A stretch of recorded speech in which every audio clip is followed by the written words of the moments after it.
Most scoliosis care is still stuck in an old playbook. Watch and wait, brace for most of the day, surgery when it gets big enough. But disruptive technology is changing that. In the next few minutes, I will show you what is already replacing the old model and where scoliosis care is going next. Hi, I am Dr. Sid from Scoliosis Clinic in New York City. When we say disruptive technology, we mean something that makes the old way feel outdated overnight. Like when DVDs replaced VHS and then streaming replaced DVDs. That is what is happening in scoliosis diagnostics and treatment right now. A disruptive shift is not a new gadget. It is a new clinical decision system.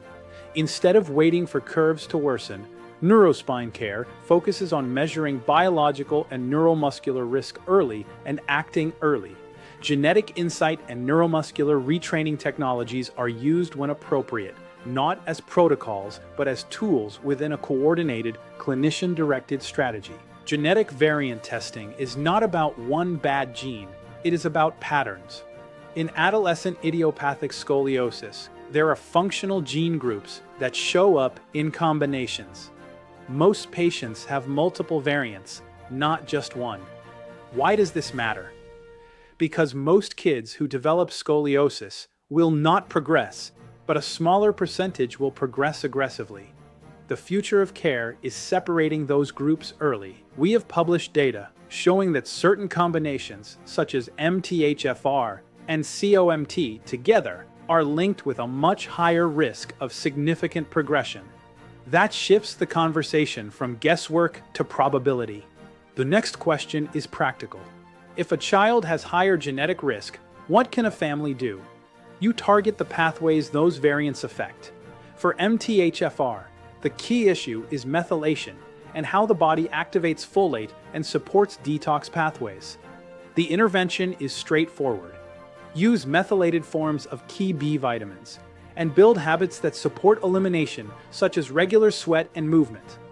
For COMT, we often focus on stress chemistry and estrogen metabolite handling. That means methyl donor support when appropriate, and reducing high-exposure sources of endocrine disruptors like heated plastics and certain receipt papers. This matters for scoliosis, but it also matters for long-term health. Now let us talk about another disruption, the Scoliosis Activity Suit. The old model for early curves is often observation only. Families hate that, and they should. Waiting is not a plan. We published data showing that wearing the activity suit around 2 hours a day helped hold early curves stable compared to doing nothing. That matters because it offers a proactive option with less burden than full-time bracing for many families. Here is another disruptive idea. Scoliosis is not just an adolescent condition. It is lifelong. Adult curves can progress slowly, especially around major hormone shifts like menopause. We have long-term follow-up data showing many adults can improve curve and posture with consistent use over time. The goal is simple. Do a little that adds up to a lot. A plan you can actually live with. So what is the new model? Risk stratify early with genetics and physiology. Intervene early with low-burden tools to prevent progression. Escalate care with targeted programs when the curve and the risk justify it. And keep a long-term strategy for adulthood so the spine does not quietly deteriorate over decades. That is the shift from the VCR world to the streaming world. I want you to remember, if you wait until the curve changes, you are already late.